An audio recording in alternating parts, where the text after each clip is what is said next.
Perfect. Are we good with the website? Yep, we can see the Okay. homepage of the website. Thank you. All right, so we're gonna go through the beginning of the process of starting with the easiest way to kind of navigate to finding our camp registration. There's a lot of different ways to get to it, but I'm just gonna show you the quick, easy way going from our event calendar. It's the most straightforward, cleanest looking way. So that's the process we're gonna go with today. So as you may have noticed, if you haven't been on our website for a while, it is lovely and updated. So it might be a little bit confusing when you're trying to get to our events sites. So first, what you'll do is you'll come to your top banner, click on events and activities, and then we're going to go to the event search.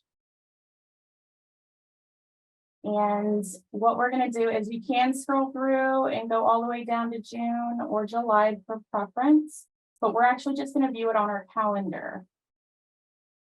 And then we're just going to toggle over to where we see June or July. I'm going to be working with week 1, so I'm just going to stop in June, but you can see all of our camps are listed here for Stevens, Kiwanis, Timberlake. When you get a little bit further down into July, you'll be able to see any of our high adventure trips or our travel trips that we may have offered, like here's our Yosemite trip. So you'll be able to see everything that we're offering throughout the summer, and it's just one simple click to get to it.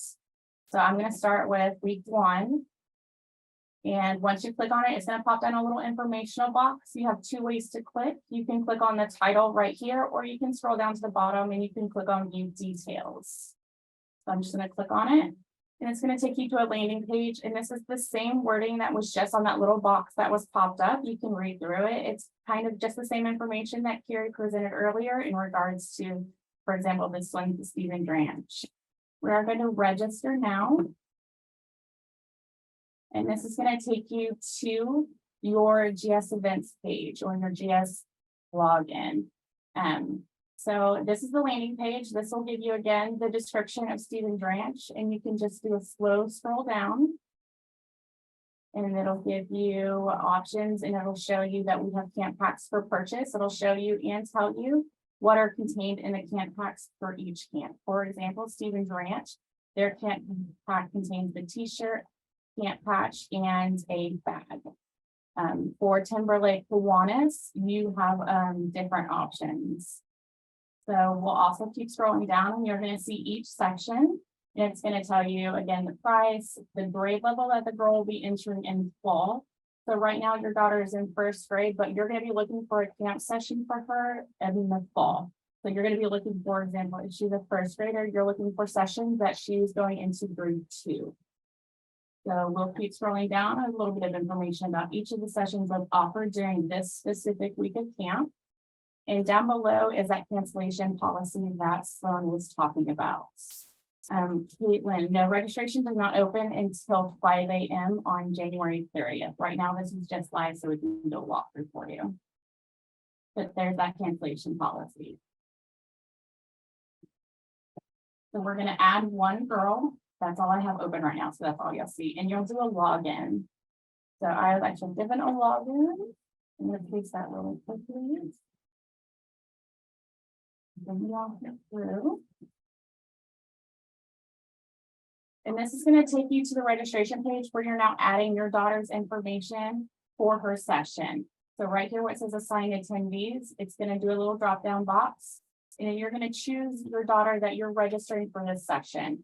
Each one will have you do it per girl. So if you've got 2 daughters, you're going to go through this twice. So I'm going to choose the girl that I'm currently registering. And I'm going to scroll down just a little bit before I choose her session. A lot of people last year, they saw this line right here where it turns red, and they thought that this was an error in our system saying that they couldn't register. I just wanted to bring this to your attention. That is just telling you that your daughter does not match the age requirements for that specific session. So what we do recommend is before the 30th, log into your accounts and make sure that your daughter's grade is correct. That way you don't have to deal with this error when it comes down to it. So I'm going to register her for this one. And then you'll see that this populated and it says that you've already made a selection. So it will not let you choose 2 sessions during the same week, just in case there's an error or anything. It's not going to let you do that.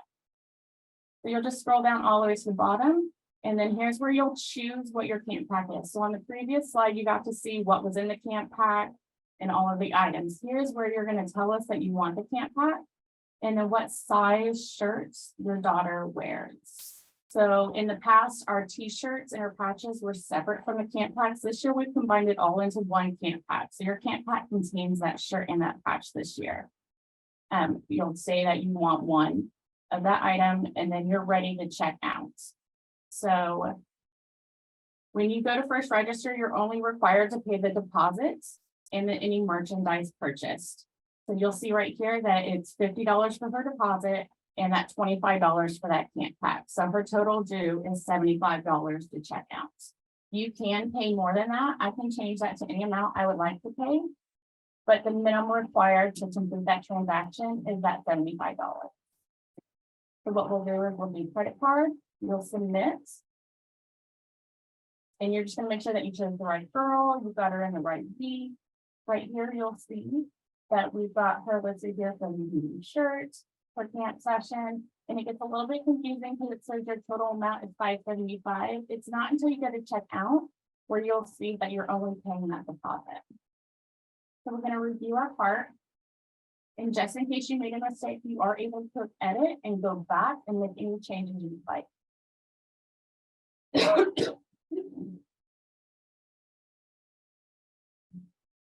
So once you scroll down, you do have to agree to the promise and law.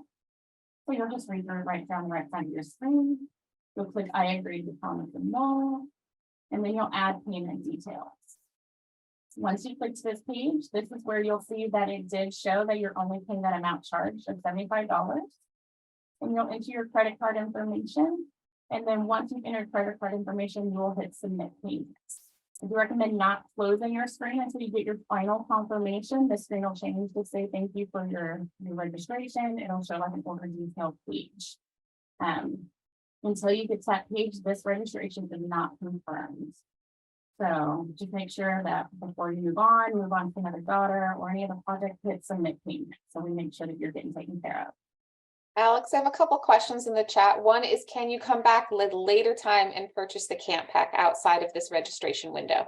Yes, we will have it to where there will be another area where you can just click in and purchase that camp pack out.